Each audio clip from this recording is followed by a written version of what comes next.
Is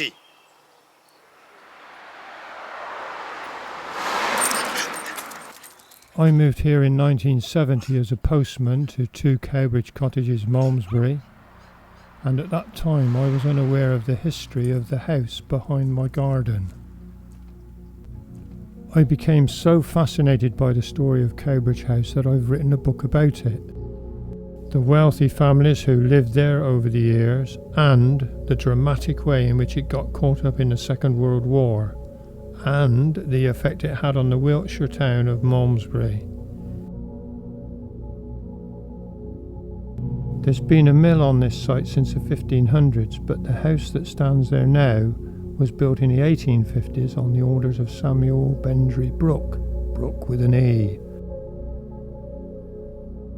It had 27 bedrooms, there were stables and greenhouses.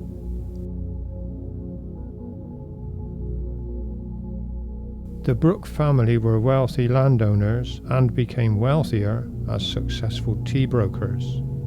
The family name lives on in Brooke-upon-Tea.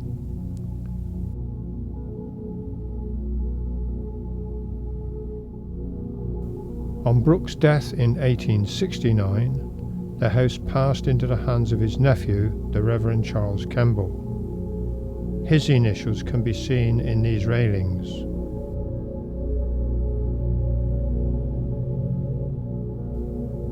The Malmesbury to Dauncey railway line, known locally as the Malmesbury Bunk, ran very close to the house, and I don't know which would have been more impressive, the view of the house from the train or the view of the train from the house.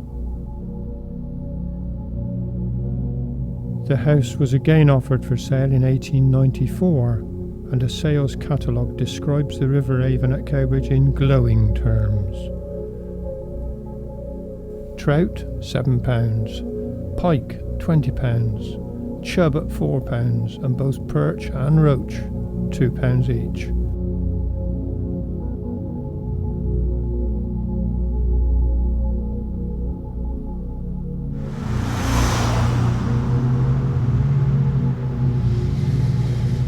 Cowbridge carries the Swindon-Malmesbury Road over the River Avon.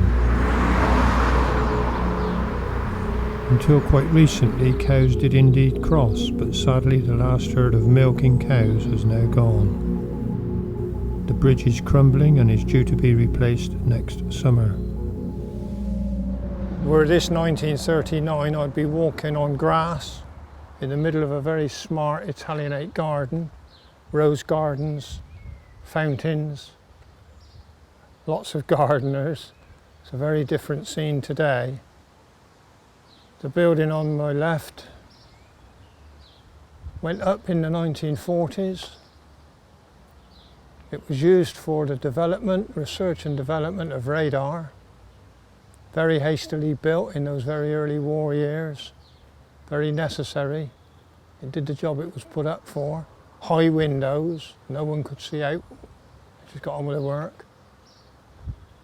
It must have been fairly miserable working conditions, I would imagine, in the 1940s, long hours. But it was stuck, that building, that great big brick building, that monstrosity was stuck on the front of a really ornate Victorian house, Cowbridge House.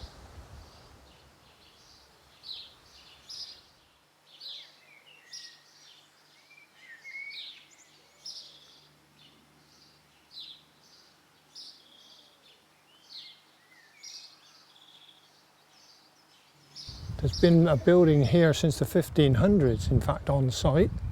But as I say, the house as we know it, only since 1850. The hallway we're approaching is a later addition. That went on in the very early 1900s with another family, the Bertidano family. We'll go in and have a look.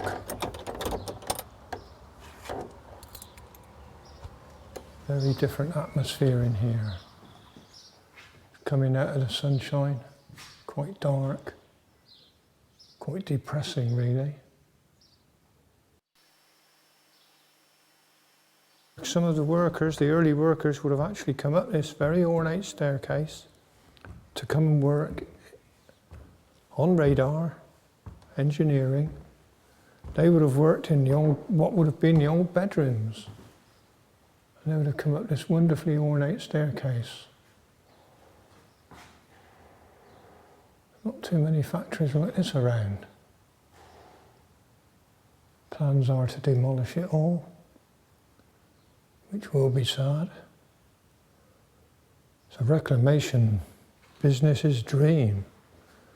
Lots of oak panelling. It's no great age. Turn of the century. Nicely put together. Wooden pins holding the panelling in place. Lots of stained glass windows.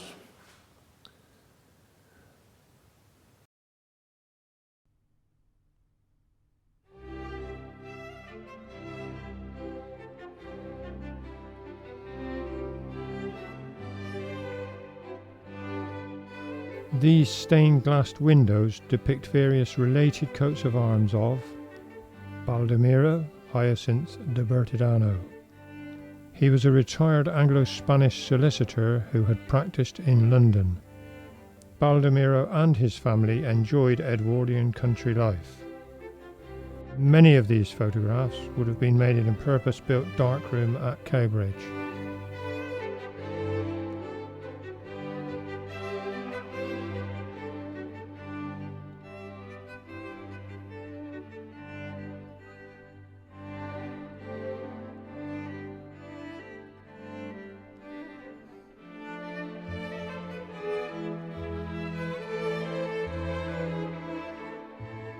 Cycles were sometimes used for croquet. Cycling was a very popular sport with the young ladies, and it was considered very daring to be actually astride their cycles.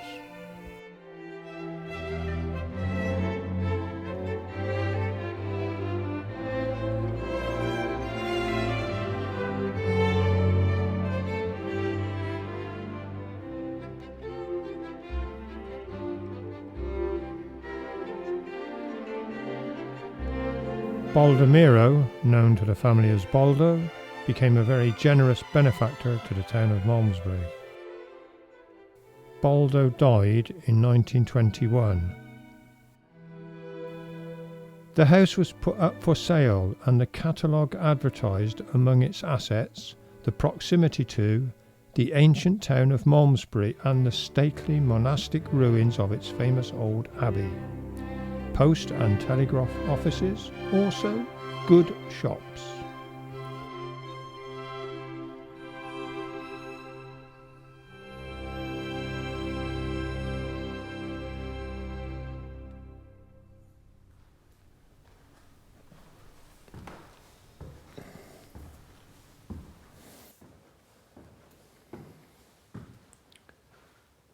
Just wandered up the staircase. Another staircase on the left going up to another floor. We're still very much in the old house, but as we go along this corridor, we're going to leave the old house, as we're doing now. This is the dividing line between the old house and the new extension. Lots of firms have had influence on this. Echo, PITMC, AT&T, Lucent Technologies. We're going into offices now. We've gone from the 1930s, a very old attractive house, to a large open plan office space. Lots of equipment still being left around. It's a ghost town.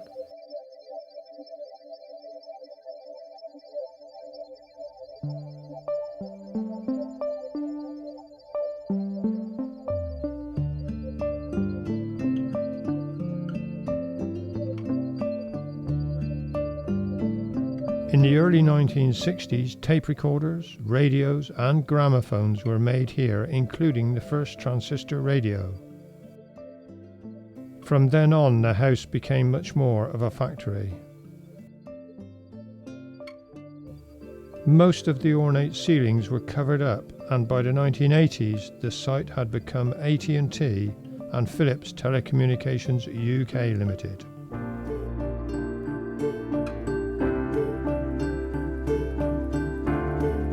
They formed a new company, Lucent Technologies. Unfortunately, following the collapse of the technological boom, they had to close and vacated the site in 2002.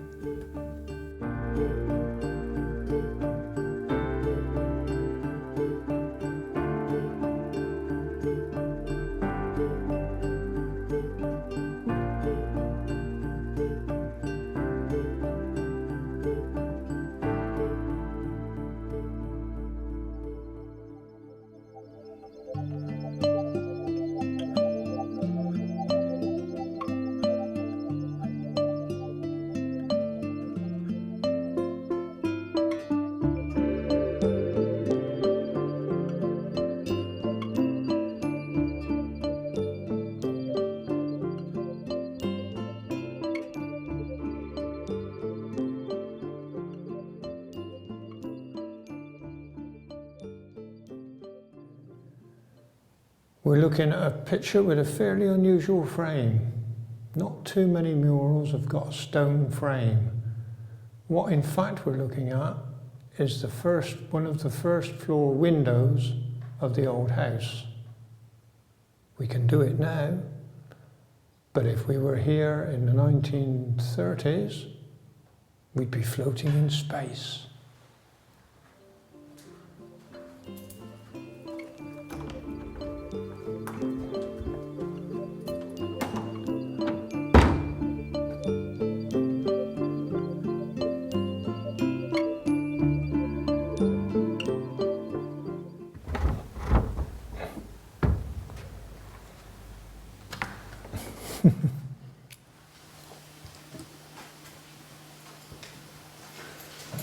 What's in behind there?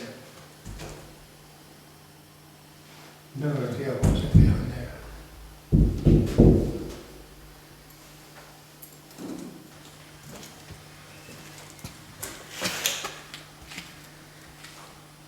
See where all the kitchen work would have been done, isn't it? Got the good old desks there.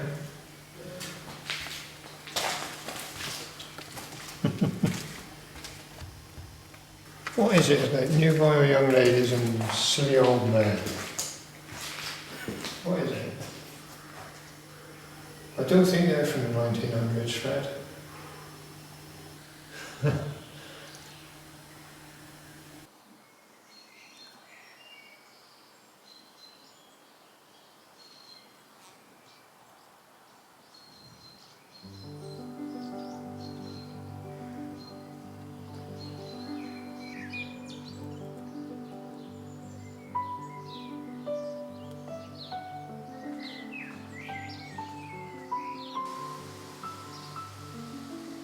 The elaborate Italianate garden was originally built for the Brooke family in the 1850s by the architect John Shaw.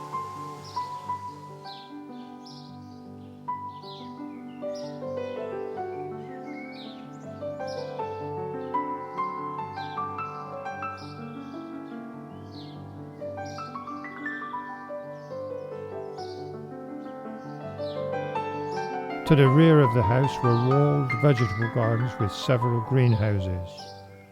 The kitchen gardens had peaches, nectarines, apricots, green gages, plus vineries, melons, mushrooms and cucumber houses, as well as all the normal vegetables.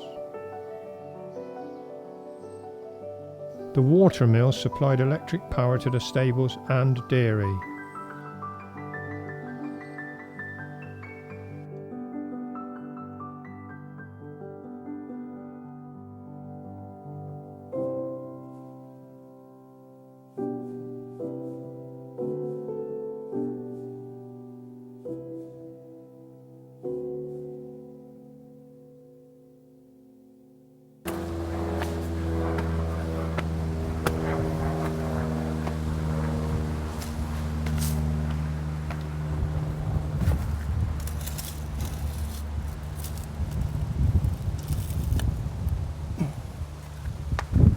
I mean, there's stonework under there.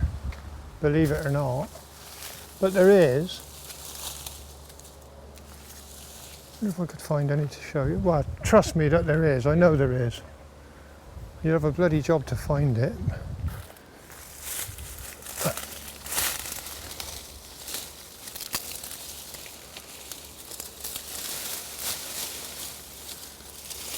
Now, it's a major excavation job, but it is there. Yeah, yeah.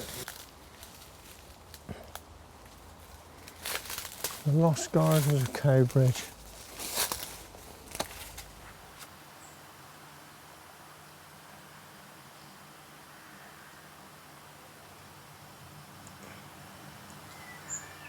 We're just up behind the coal sheds and we're going up into the woods, and away out in front of us, quite high above the house, is this rather strange building that looks like a Japanese pagoda, an oriental pagoda.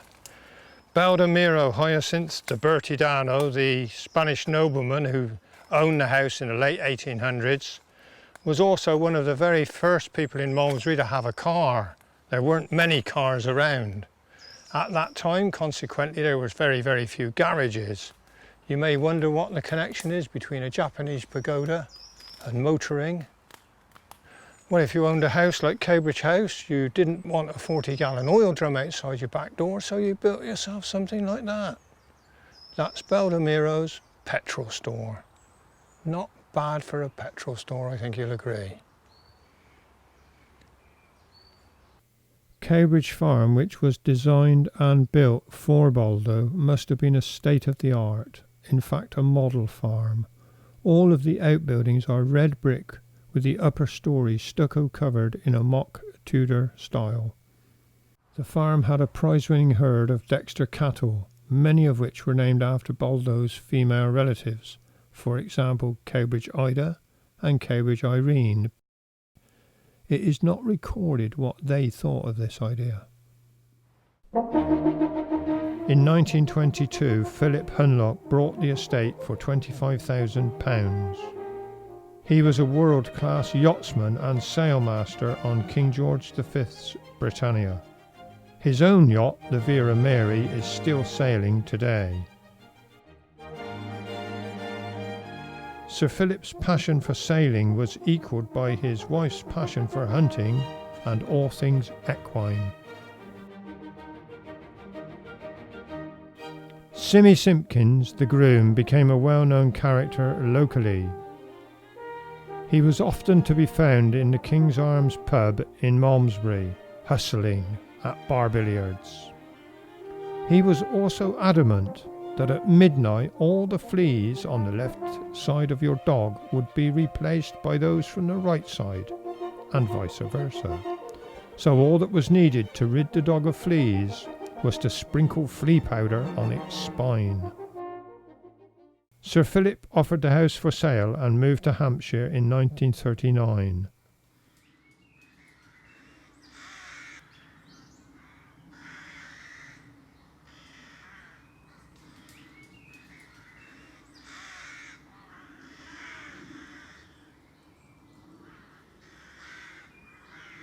When the estate was put up for sale, no one could have foreseen the dramatic changes ahead for Cowbridge House.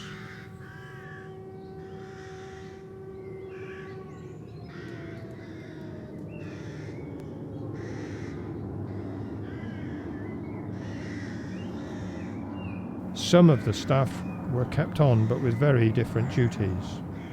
Simmy, the groom, became a pig man, and the house would become a war factory.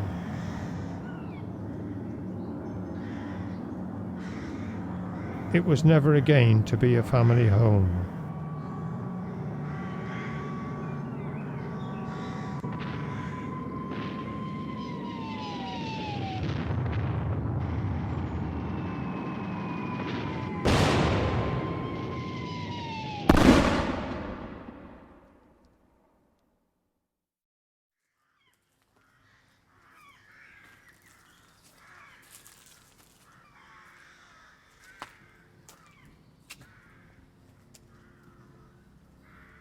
Shortly before the outbreak of war, it was decided to disperse production of certain factories to locations in the countryside, away from obvious bombing targets.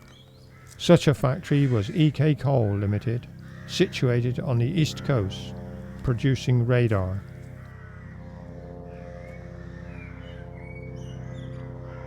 Cowbridge met most of the requirements of a shadow factory, and in August 1939 the house was bought for £6,500. The following day, war was declared. By the end of the year, the house had been turned into workshops and research laboratories.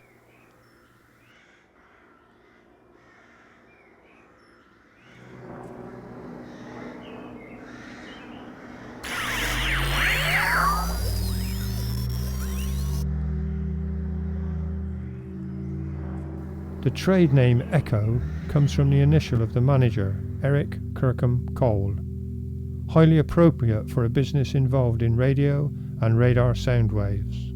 With the very real danger of bomb damage, the factory formed its own firefighting brigade, as well as its own platoon of the Home Guard. Hundreds of people were conscripted to work at the factory from far and wide. The population of Malmesbury more than doubled. In the autumn of 1940, the few had won the Battle of Britain. The battle for supremacy of the air was over, thanks in no small part to radar. Cowbridge House and Malmesbury had played their own part in that fight. Typical Second World War time sheds, wooden obviously. We'll go in and have a look. They were used as drawing offices, certainly. Were they used for radar development? Somebody will know.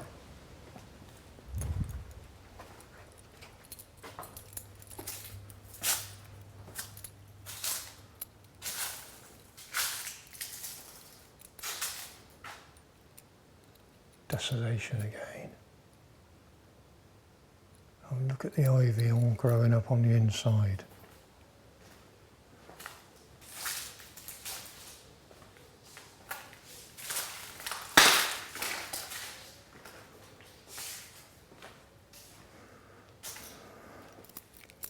Houseplants with a difference.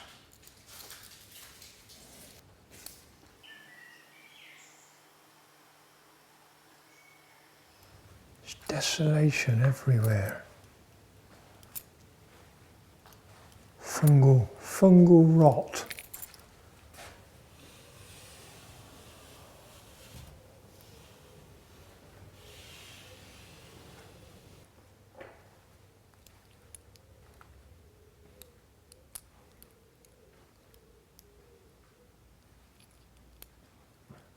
Hundreds of people earned a living in a place like this,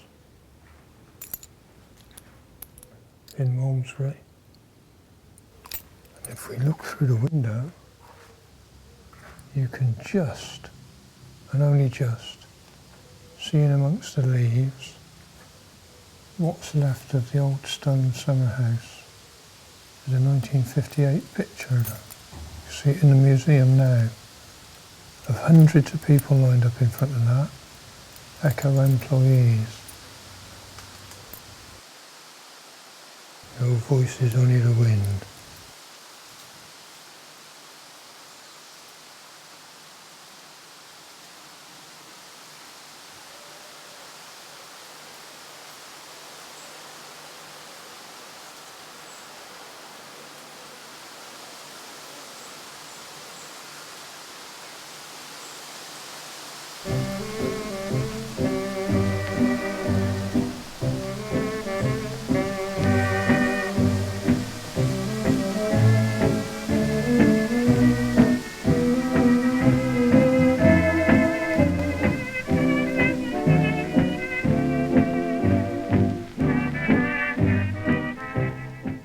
Workers' Playtime was a BBC Home Service live broadcast from factory canteens around Britain.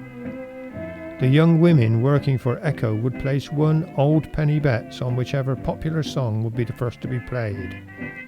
Winner takes all. If any worker left their workplace before the hooter sounded, the radio would be turned off as a punishment. Sheets of linen used to trace component designs were unofficially used to make pillowcases and superb underwear. All the linen sheets were pre-stamped, top secret. On one occasion, a very pretty young woman in WAF uniform turned up at the factory. What was not so welcome was a visit by an Air Ministry security man who explained that the young woman was one of ours. She had not been asked to show her pass at the gate and had been successful in planting imaginary bombs around the factory. Security was a priority after this visit. There were bonuses to working at Echo. One skilled sheet metal worker made his new bride a set of fish knives from metal smuggled out of the works. It was well known that anything won from the workshop could be taken into the woods alongside the house and thrown over the fence to be collected at the end of your shift. One worker needing an electrical cable wound a considerable length around his body. He then borrowed his rather large friend's overcoat and walked out of the gate undetected.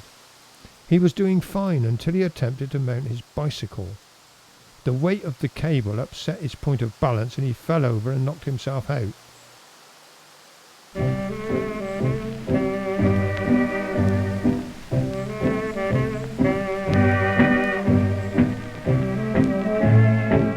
That's David Forward, who created the Echo website, and Terry Thomas, the fishing manager at Cowbridge. The Athelstan Museum had a successful exhibition about Cowbridge House in 2006.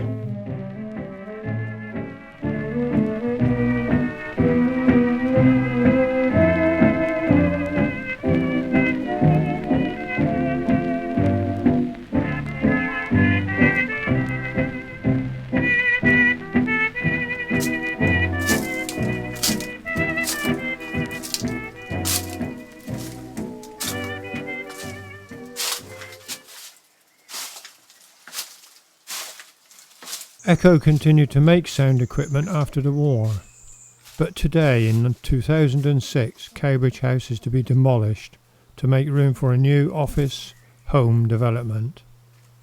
The best bits of the house will be reclaimed.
Try and find one, or do you think it's more?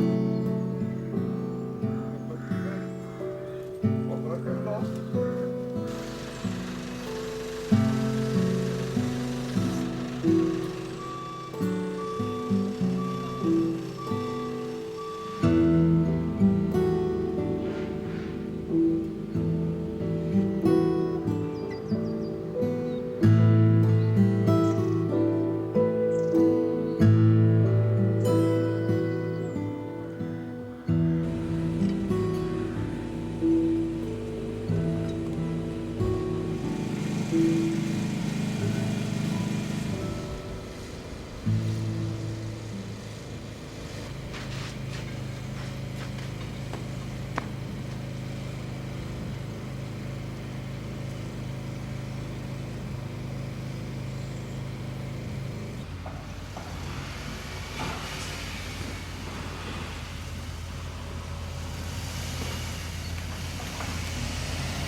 That's the place where the nice fireplace must be.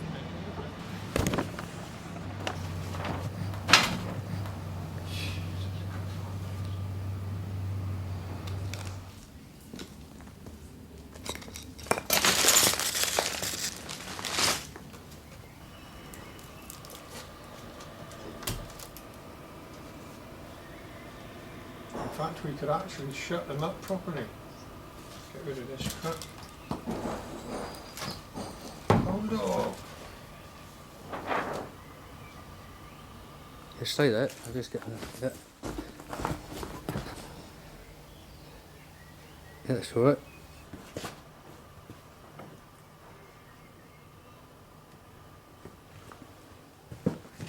Got it? Yep. Let's shut the window up properly.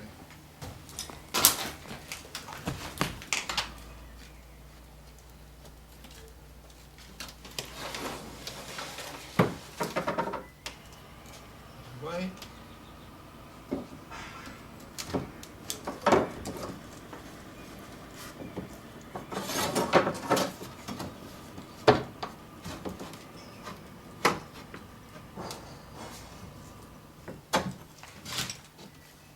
Not brilliant.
Magnolia grandiflora.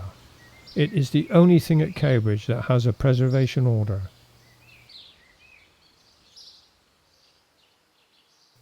It is at least 130 years old. Ironically, the clock tower it grew against was demolished 30 years ago. And now the house has gone. I hope the new development will breathe new life into the area, but I doubt if it will have Cowbridge's effect. Its story and the story of the people who lived and worked here will live on. Gosh, that's it.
Is it a sin? Is it a crime? Loving you, dear, like I do. If it's a crime, then I'm guilty of loving you.